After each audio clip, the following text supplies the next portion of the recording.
Here we are yet again. Thank you for anyone tuning in to Iris of RI. Still the host, Psycon Ebb and Flow.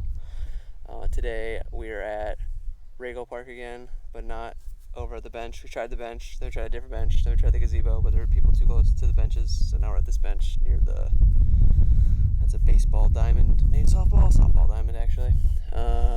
Where, who, what, when, where? When? We're Saturday, April 27th, 2024 at 3:18-ish p.m. Still on the west coast of America, California, the state. And why? For fun? To talk to this human being right here, Rosannah Smokey? Oh, Stogie. Rosannah Star. No. Yeah. She's saying all these other weird internet names before we started.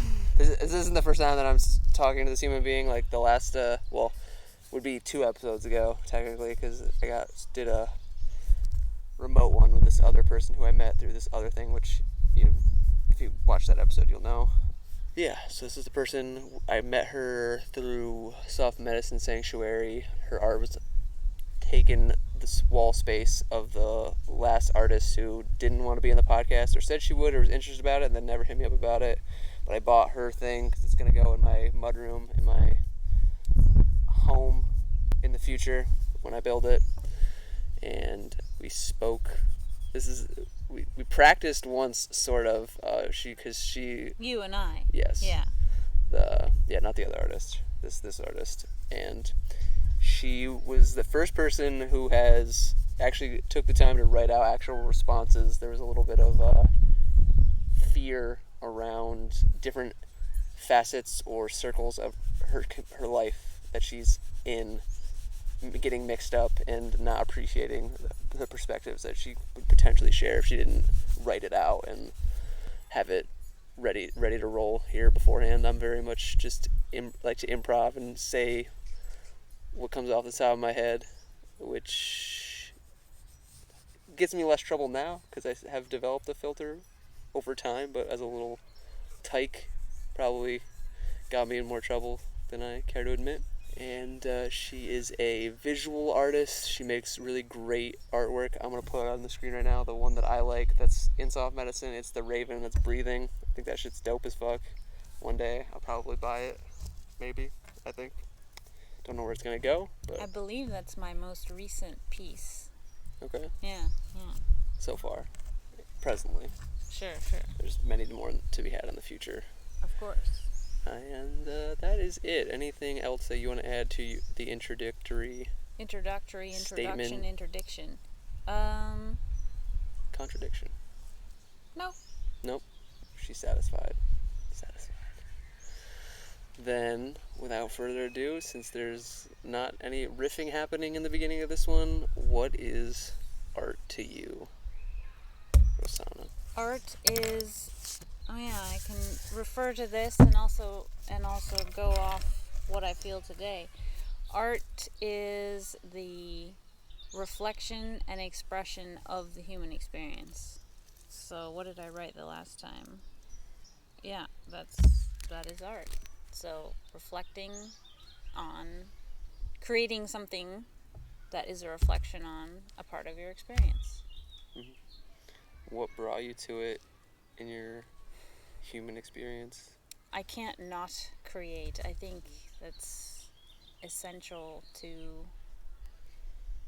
The more me I am, the more I do it. Mm-hmm. So I can block it from happening, but then I'm less of whatever it is that I am. Mm-hmm. So I think creation is just me. Sure. Yeah, this is when I originally texted her about it, doing this thing.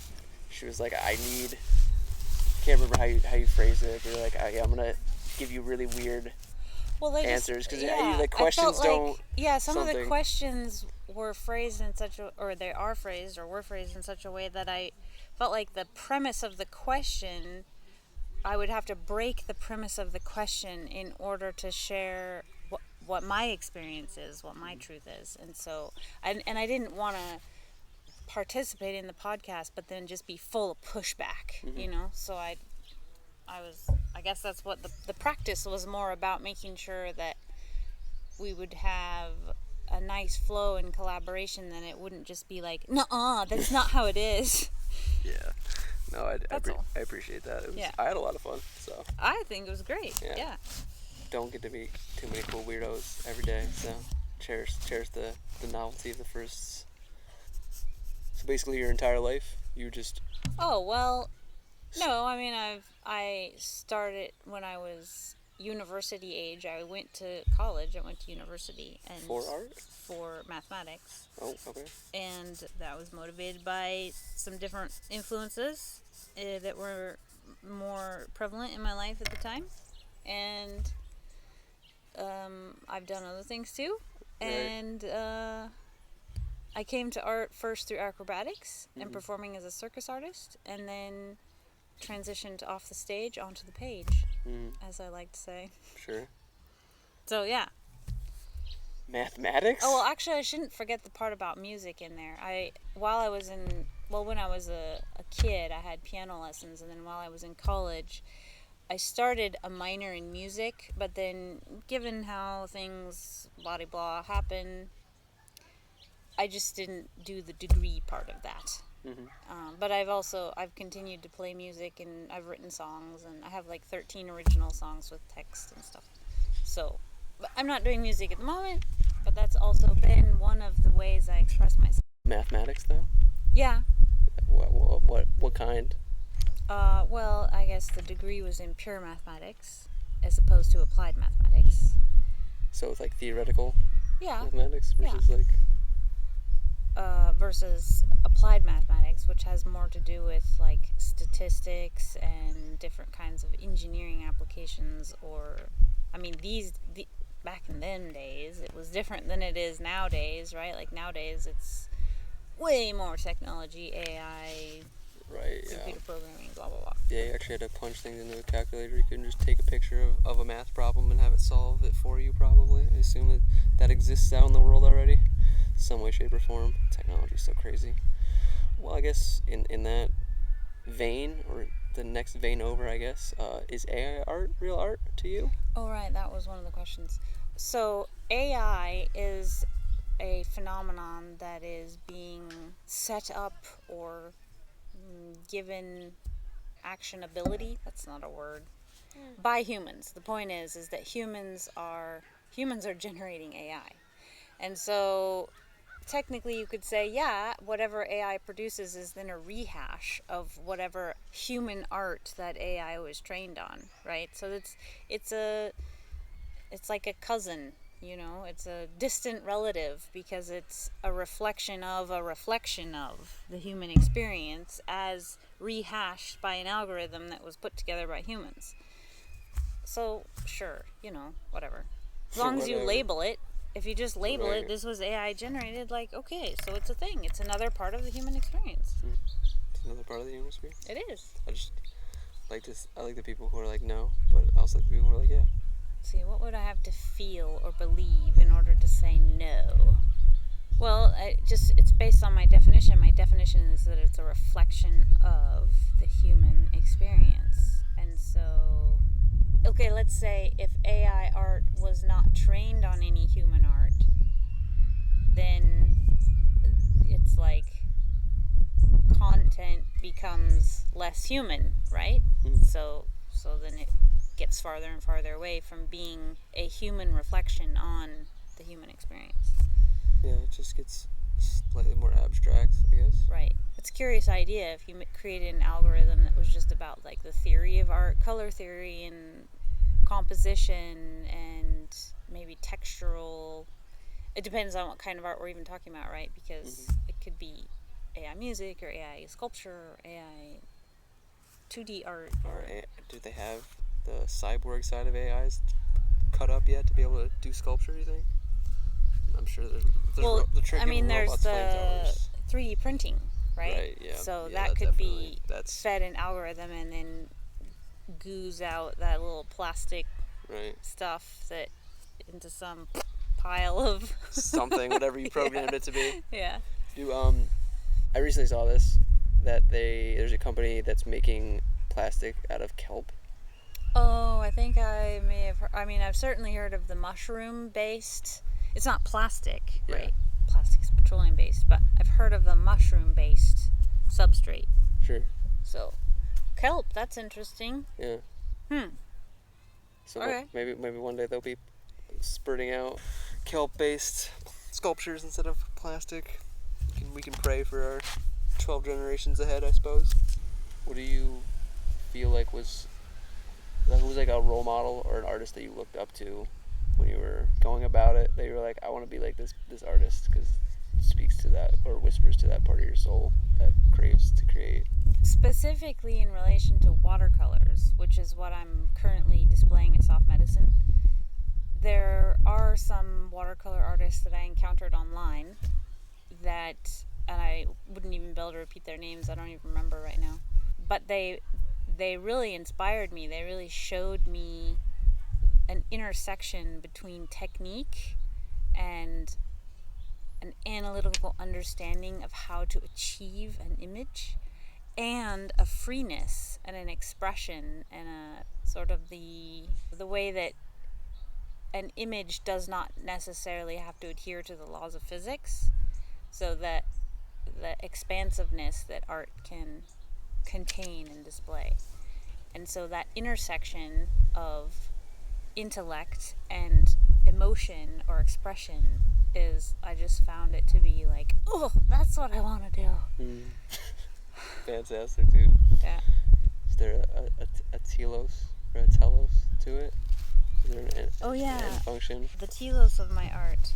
Yes. I definitely want to be a source of energy for myself and for others. I want my art to transmit and give energy. And it gives energy to me as I do it, as I create it. It's definitely recharging me. And when people look at it, I want to have a positive, similar effect, that they may receive, whatever it is. Mm-hmm. Yeah, I mean, the piece may be something for me and it may be something else for other people. I've had people have shared very deep experiences that they've had looking at my art. Mm-hmm. It's almost like, very strong emotions. It's triggered memories and almost like, I wouldn't say out of body, but something just very unusual feeling. Mm-hmm.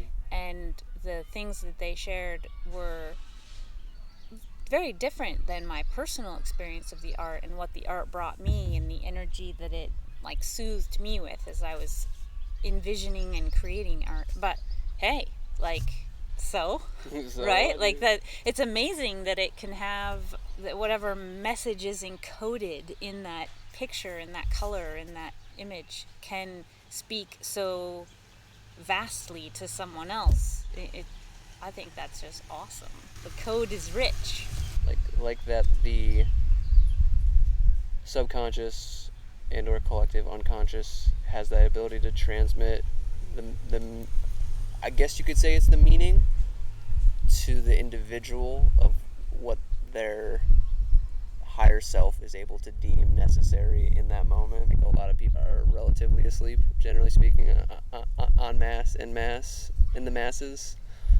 I like that. I should write that down. The masses love to hear that. I don't care. I don't care how many feathers I ruffle. Definitely, we should talk to people that way. The chickens and sheep, if it is to upset them, so be it. It's just your conditioning being unwired by my words. I hope. I pray. And that is probably too much down the bully track anyway. It's all good.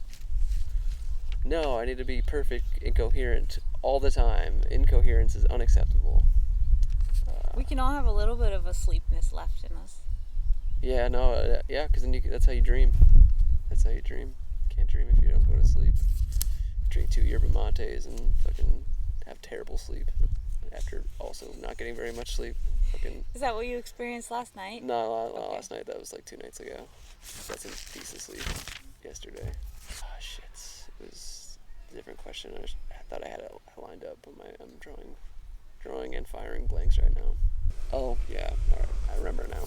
Do you aspire to greatness? the question itself presupposes that I or others are not already great as we are, and it sort of reveals how the system has been designed to suppress or repress or minimize us and what we truly are. So while I'm always down to learn, and I'm always growing and expanding and excited to become more, I'm not going to aspire to some external measure of greatness, as awarded or as like given by society or the government or, I don't know, just these... The academy. Yeah, greatness dispensing bodies. Because if I have internal greatness, that's sufficient. Of course, my external skills are always going to be changing and growing, and I'll be evolving. But to aspire to greatness would feel like I'm nothing right now, And that's just that's a way of living without agency, without love, without the knowledge of that which I truly am and that which anyone is. It's not just me. It's... Why would anyone want to run around feeling like I'm not great yet? Because it motivates them to pursue greatness, potentially, or to know that there's not a higher plane per se, but a future moment in which the things that they desire presently will be bestowed upon them, or that they will make them more manifest than just the feelings and visualizations and thoughts that they have. Sure, but so that's where the words that I use are like that I'll love continuing to learn and grow, but I don't conflate that with like I'm not yet great. Greatness is an acknowledgement of other people telling you that you're great.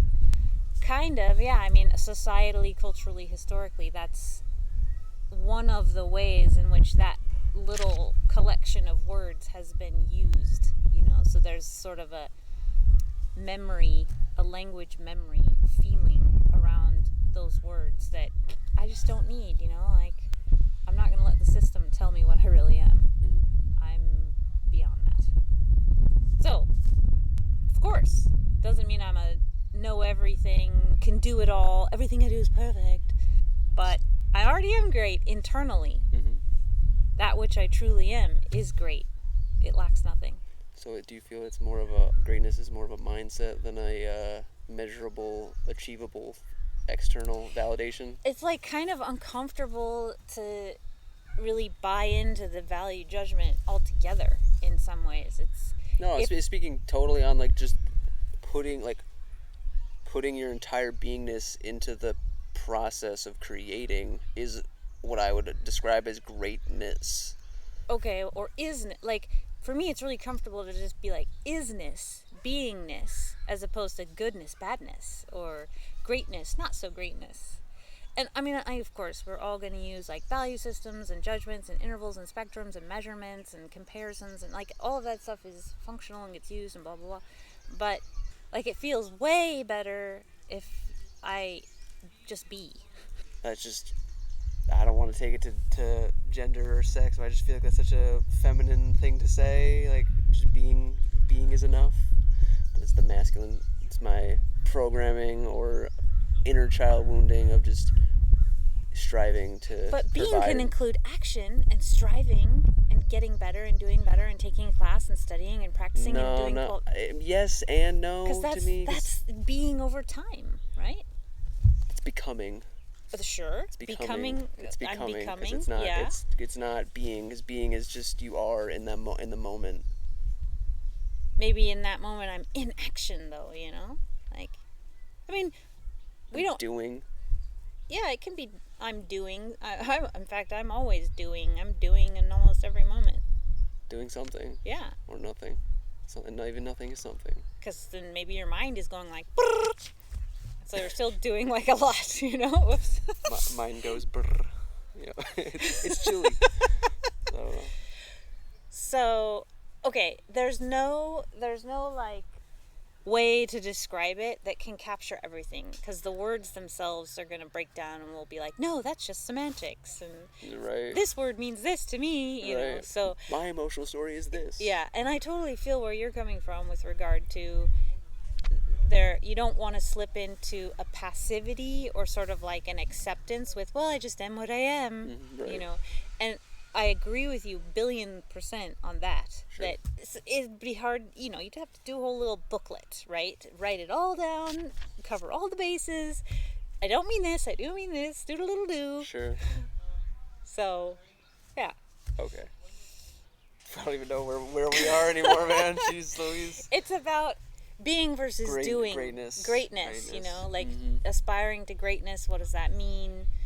Is it enough to just be, or do you need to be with an effort? You know, do you need to be on a trajectory? There's just an honesty to it that I appeal to. Like, there was this dude that I met in LA the one time that I was there, and that music that that I paid for, which I wish I hadn't, was just not great. And I just will never. You will never. Literally, you could try to, unless you were gonna torture me. Would I ever? And they'd have to torture me a lot, because I would just never want to like ever have to say that guy's music was great. It just was not. It was literally like that stereotypical thing that people make fun of LA for. Like, just this random dude came up to me and was like, "Hey, bro, like, buy my fucking CD." And I was like, "All right, like, $5." He's like, "Oh, come on, man, I put a lot of work into it." I'm like, "I'm giving you $5 or you're getting nothing from me, bro." And he's like, "Yeah, okay."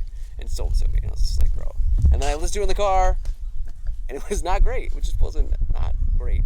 But I don't know if that's... Maybe he's in the act of aspiring. He was I'd have mid-aspire. But is it's someone... called perspire. When you're working. So pre-aspiring to greatness is called perspiring. This is we've entered into etymology, entomology, not ornithology. Actually, it's just messing around with words. That's same thing. Do you want to take it to the learned book university level, or we're just gonna muck around and say funny things to make our friends laugh? It's the same thing. It's just the people who paid the thousands of dollars for their education feel like they're more important because they got the little Isn't etymology the study of the insects? Chain? Oh, that's entomology, is it not? Yeah, I try not to get those two messed up, but yeah. Is when you look at the history of words and which languages they came from and their roots and the previous meanings and... Versus making up words? Right, which that would be like... Shakespeareanology. Linguistic frivolity. I don't know. Linguistic frivolity. I made up 2 new words recently, to be honest and fair, which I will say them now. Well, actually, one of them is still, I'm not 1,000% on it. But the other one I'm okay with. Yeah, it's being a wordsmith or a coinologist. Wordsmith, that's a good one. Yeah, that's what quote unquote Shakespeare was. And then coinology comes from this dude I did an Uber ride with, who was asking if he felt that because of the color of my skin and the cultural inheritance that I have, that if I felt fraudulent pursuing the art of shamanism or the art of becoming a shaman. Heavens to Betsy. Yeah, it was cool. It was a good conversation, and I didn't at the time, and I don't now, because I just am trying to be honest and move with integrity in myself and my beingness of what I feel drawn to and compelled to do and be with my lifespan on the planet. So the first one is Priseminal. Why would connection to spirit be fraudulent for any being of any form, shape, color, or type to pursue? Because materialism negates or posits that there is no divine or no spirit moving the unconscious or the conscious mind. But his question was, given the color of your skin, your interpretation of his question was that. Was his question... Because I'm just rehashing what I remember from a story that's like multiple years old at this point, and how it made me feel, not so much the exact verbiage that he used. So how the question felt to you was, does the color of your skin result in you feeling fraudulent for pursuing spirit? Pursuing the act of ayahuasca shamaning, yeah. And my question is, does it matter what species, creature, form, does anything about the entity matter with regard to its right to pursue spirit? No, only its interpretation to have faith in or come to know that there is such a thing to interact with, or that you accept that you are, or a piece, the spark, the soul originates from the preseminal, which is what that word actually means, is the arena, the realm, the zone of creation with which archetypal stories bubble up from the unconscious into the subconscious into the conscious. I believe it's you could call it the void where it all comes from, but I just wanted a word that I felt, because I love the word archetype, but So do I. I wanted a word that was like similar to, but not my own, for it engaging with archetypal ideas, because of how abstract they can be for people, and just are in general. Interesting. And in the process, a word that I really liked, that I thought was a close thing but already had results on the internet for, was metatheme, because I also think metatheme is a fairly close descriptor, similar to what a archetype is in humanity. But metatheme is more like, archetype is like caricature of the personality traits, whether they be integrated or whole, or the shadow, the unintegrated, the lacking side of the archetype. Where like a metatheme is more of like, if you're sitting in a medicine circle and everyone's expounding upon the same traumatic or similar traumatic experiences of either neglect is coming to mind, but it's more of like abandonment, of like if they were all orphans per se, which is an extremely like, I won't say unheard of, but I think statistically speaking that's not going to happen very frequently.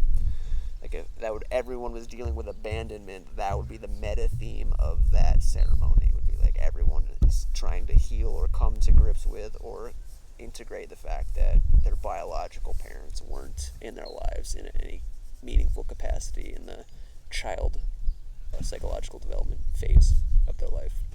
Man, dude, sometimes I listen to the way that I talk, and I feel like I oscillate, or the dials switch between like stoner,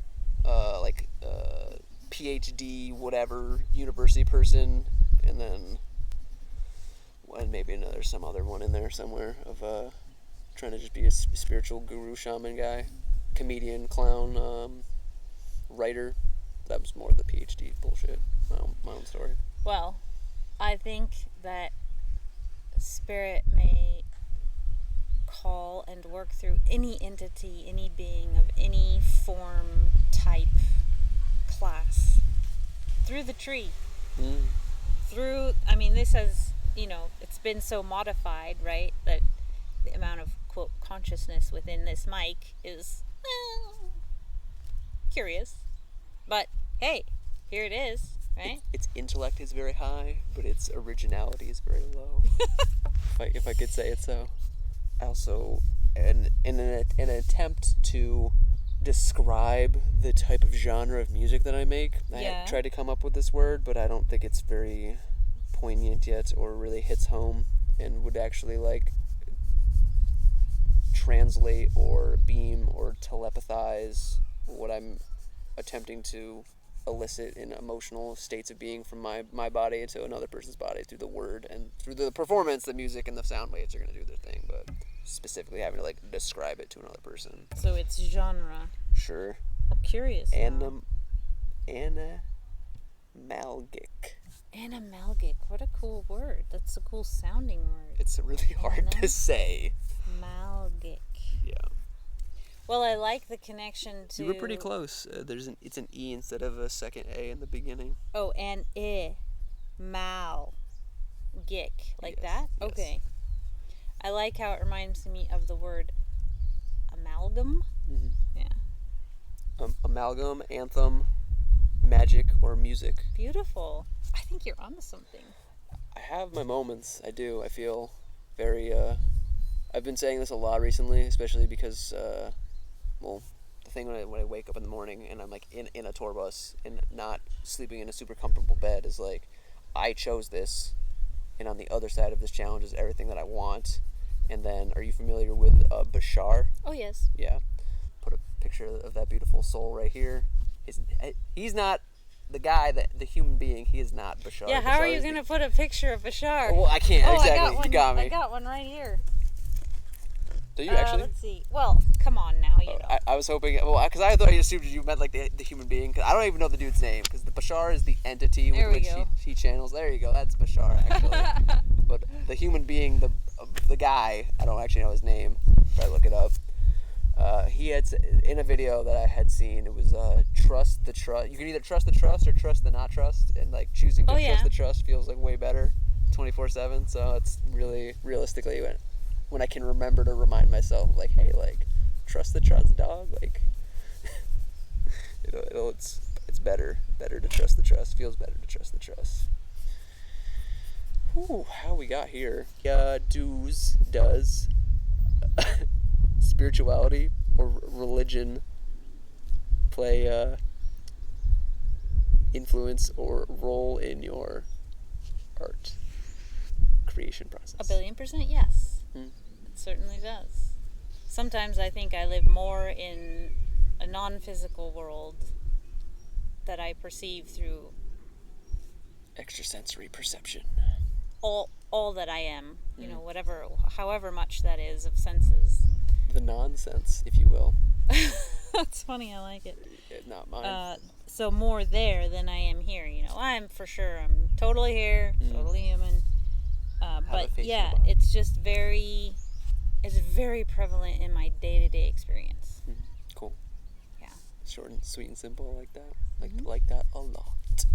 The art brings me even closer. Like, through the art, I communicate and listen and receive from that side. I already know the answer to this question since we talked about it upon the first happening. Okay. But for the handful, or 2 handfuls, or hands and toes amount of people that are going to watch this in the near future, and maybe however many in the very, very far future. Millions. Who's to say? We don't know. I guess, well, this isn't even the question I had in mind, but do you want your art to be remembered? Do you want to be remembered? This is another question that like, the premise of the question sort of implies something I don't even believe in. Everything that occurs is remembered. Some people use the word Akashic records, right? Right. Damn it, dude. My ego is just like, you're right, but damn it. That whatever reality is, whatever fabric or enmeshment or network we're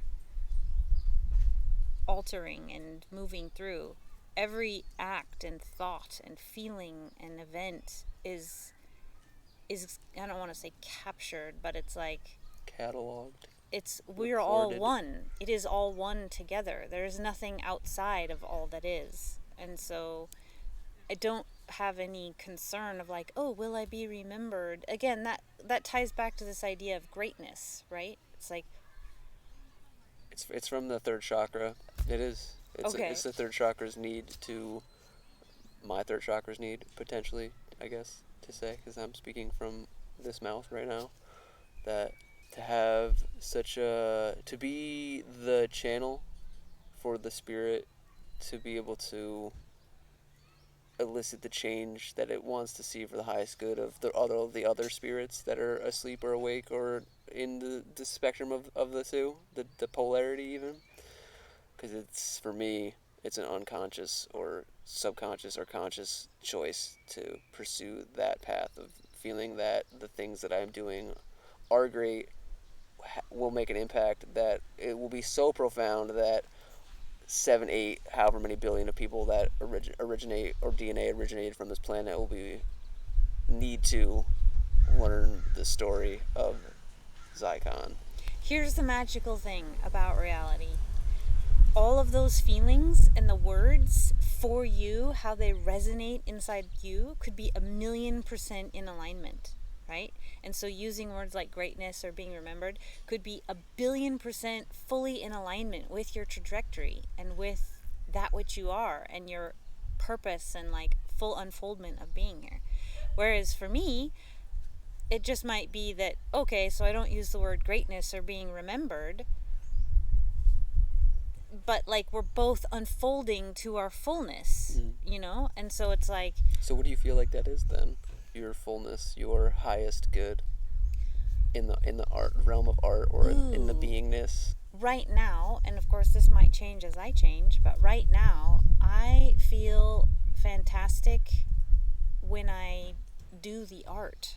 Like in creating the art, I'm moving energy, and that is creation, that is the universe, that is existing, that is all that is. Like, process of evolution is how I describe sure, that. Sure. So I have a trust that by being engaged in that which I am, that which I experience, I am doing the unfolding. And I don't see the whole picture, understand everything. I haven't visited every dimension and astral nook and cranny that's out there, you know. But I'm in this nook and cranny right now, and when I move the particles of my reality, and I don't necessarily mean atoms and electrons and the protons, and then we found quarks, and then there was these bosons and doodle-la. I mean, whatever, you know, pick another paradigm, pick another model. When I just create and move and speak and engage and interact, like, I am unfolding. It is going where it's supposed to go. And sometimes I hurt and struggle and suffer and doubt, you know. It's not like, oh, everything's so great in my life. But even that is the unfolding of some greater thing that I don't yet fully see or understand. Oh, you shouldn't aspire to greatness, you know. I love the aspiration to greatness that I feel in you. I think it's amazing and awesome. It's beautiful. It resonates in you differently than that idea would resonate in me, you know? So, we're both doing it. We're both living it. Yeah. One's just not constrained by the societal idea of what greatness is. If you resonate those ideas in a way that's in some way uncomfortable for you, or if there's like an anxiety in it, it'll evolve in you as you evolve, you know? You'll define and redefine those urges within you as you go along your path. I don't know, there's an inevitability to everything, kind of, in my perception. Like the finish line of existence for a biological specimen? I don't think there's really I don't know if there's a finish, but specifically it biologically there's a finish line. Sure, there's a biological line in the sand with which the respiratory system will cease and the heartbeat will stop. Yeah, sure. But for the soul, no, there's no finish line. It's right. Like until my highest like thing would be that like if upon some quote unquote completion of the last cycle of beingness that like your physical or your spiritual body kind of decides to recycle itself to return to the void in a way, or like returning to the unconscious state to become the atoms and the electrons and the protons and the neutrons for another universe in whatever potentiality that there is somewhere else in a different universe with different physics, or in this one that like whatever the Big Bang was just the death of one last infinity that just decided that it wanted to be zero again, back to zero and then to infinity, and just forever it's just a game of forgetting and remembering because it's just fun to do, fun to sit here and talk to some other person that's like the reflection of me. That one elicits the like, oh shit, they're on the edge. Question, answer question. What question might you ask that will sort of like underscore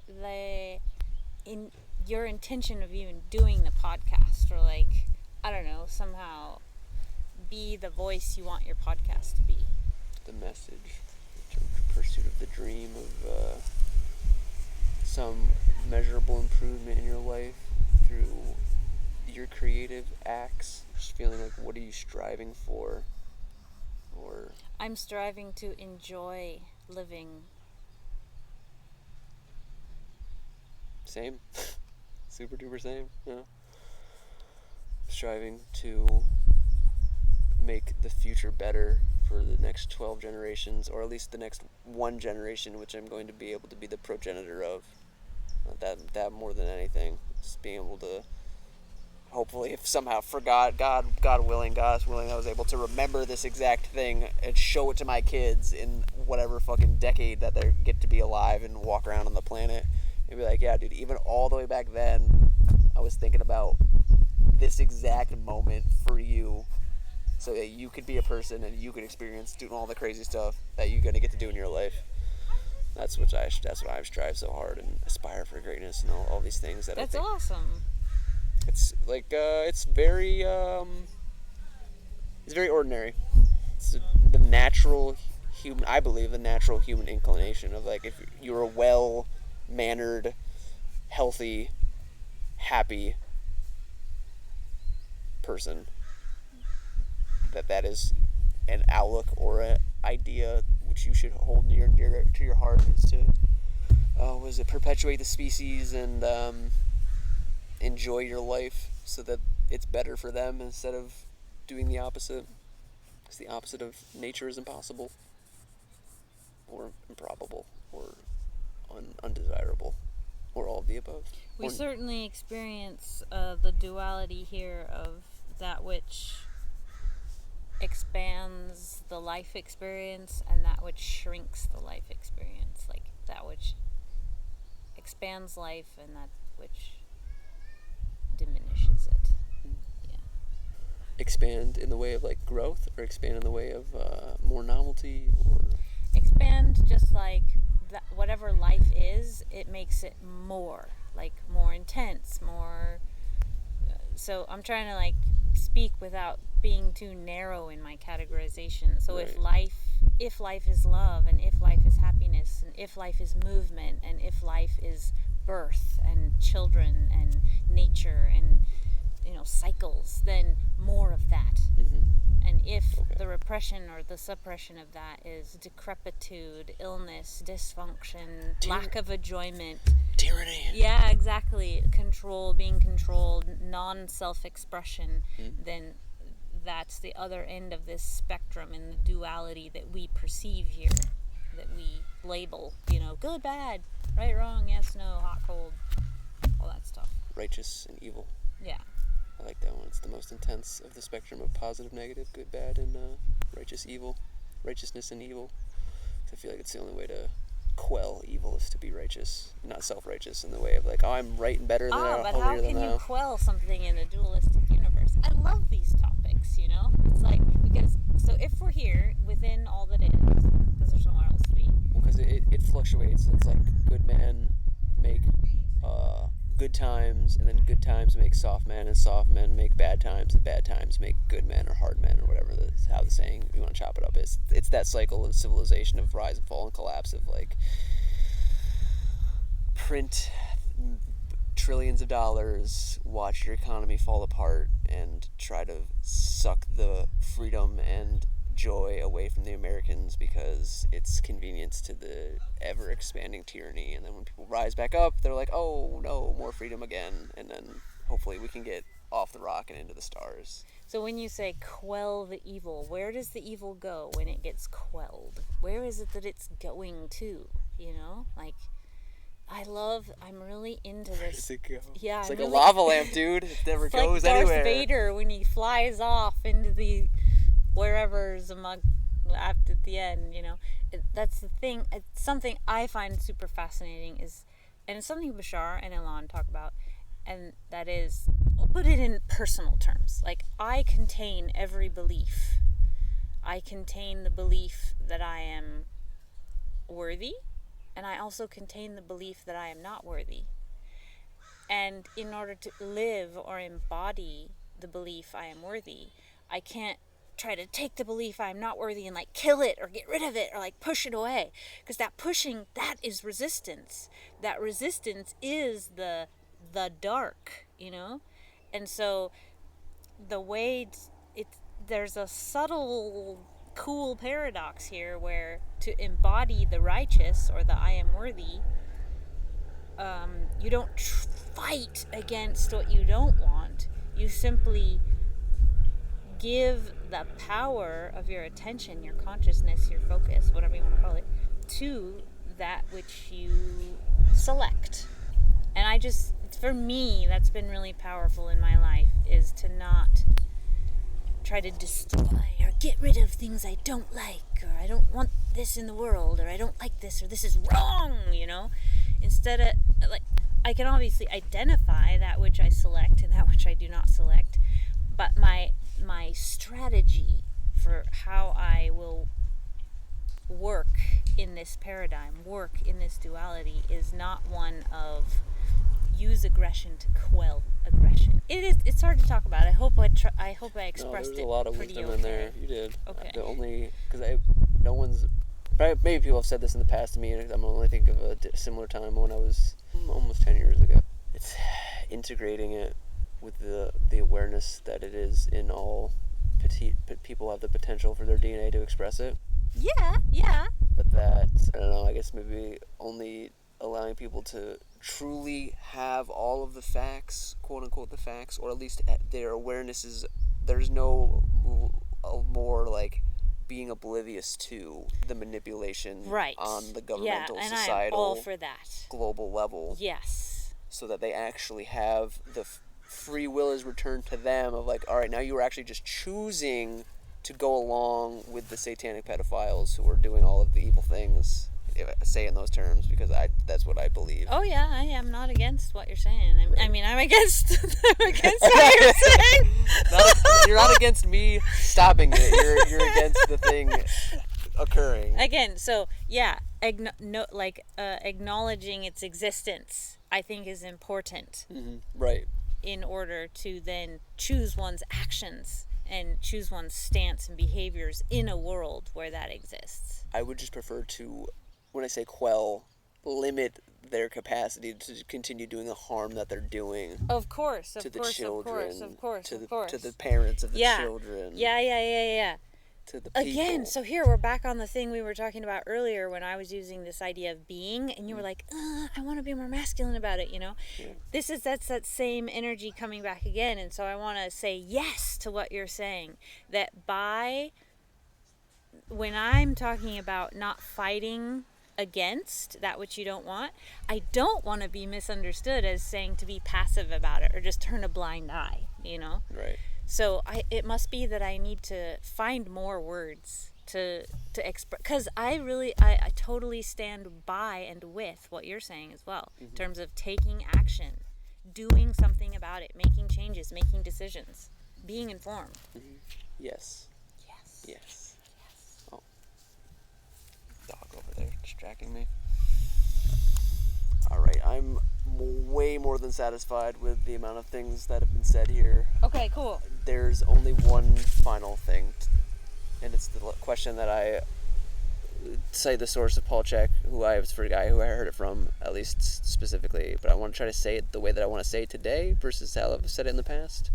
Upon clicking the stop recording button, if pressing that button also made us cease to exist, what would you want the last thing to be for people to have as the thing of your message as an artist? Or I guess your message as an artist, your meta theme. If I cease to exist, really I would just want my parents and my sister to know how much I love them. Mm-hmm.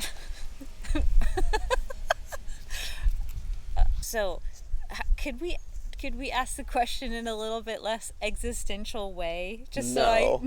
Okay. Dude, absolutely not. No, I would love to share with people because it's about the physical beingness of the person that you are in this moment, of what embodiment of truth, wisdom, honesty, integrity. What is that? What do you want to tell? Well, I'd love to share that without having to think about not existing. You know what I mean? Well, it's because it's the finality. It's the final question, the final breath. Well, okay, I'm just going to answer anyways. But once we click the button, I'm still going to exist. Probably. Well, about my art, again, I would just like to say that I would like my art to give to others, and that whatever they are ready to receive from the universe or from their soul, that my art might be the doorway that delivers it to them. So I'd love to be a source of energy for others. Sure. And in terms of like encouraging others in life, that's tough. That's really tough. Because life is a very large task. So I don't have any words. I don't know. It's anyone who's here. Wow. You signed up for this shit. in my personal humble opinion. The thing is, I am there for people very individually. Like, I respond to moments. As far as like a general thing to say to humanity, I mean, don't give up. Sure. That's the summary. Mm-hmm. But when I work with people one-on-one, every moment requires a different type of support or friendship or togetherness. And Right. so I don't want to just sort of like slough off the question and be like, I don't know, life is so hard, I don't know what to say. So here's my answer. To all of humanity, I guess I would say don't give up. Period. And then beyond that, every moment requires a specific sensitivity to the needs of that moment. Sometimes you gotta be tough, sometimes you gotta be gentle, sometimes you gotta be verbal, sometimes you gotta be physical. So sometimes you gotta make boundaries. Sometimes you gotta cross boundaries. Whoa. So yeah, there it is. Beautiful. I suppose I feel to share today is that the unknown holds everything that you are looking for a lot of the times. That if you knew it all, that it would already be done, quote unquote. I guess there's getting a little slightly more abstract than I want to with this, but I agree with what you're saying. yeah, it makes some sense, but it's a little chaotic because that's what the unknown is. The true unknown is the epitome of chaos. That you can I've visualized this sometimes, especially every time that I'm thinking about talking about it, that there's literally the edge of what human knowledge, like if you get to the edge of the universe or the edge of the human psyche, that everything beyond that, you're fishing, sending out lines, and like thoughts are coming and going from that space, and that's where new ideas and refining originality kind of like comes from, is the unknown. And that whatever you want, whatever you're looking for, you're seeking, striving, pursuing, wanting, a lot of the times it's going to come from the unknown and the chaos, and surrendering to that and allowing the flow and listening and being open to receiving from the unknown is where the magic happens. Really nice. Dude, really nice. I'm a warrior, poet, philosopher guy, dude. I like to know what I'm talking about and being able to give people the closest, deepest truth that I can muster, as long as they have the capacity to hold it within themselves, because I'm not going to give a fucking 5-year-old a fucking calculus problem, because they're going to be like, I don't fucking know what any of this shit means, dude. Please stop. You never know. Yeah, there's some fucking crazy 5-year-olds out there, dog. There could be a Beethoven calculuser out there. There probably is. And now, truly ending. Okay. Where can people find you, your art? How can they support you? Great. So right now I have some of my watercolor art on display at Soft Medicine in Sebastopol. It is also for sale. And I sell greeting cards that are prints of my artwork around town here in Sebastopol. And I have a website. It's called timedoorstore.com.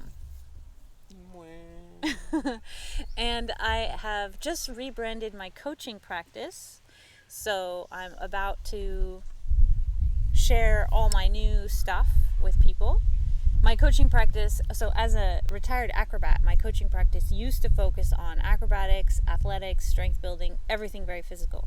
Subsequently, I've expanded into coaching for mindset and mental clarity and emotional process, emotional integration. So it's a really full being, full person coaching practice, mind, body, and spirit.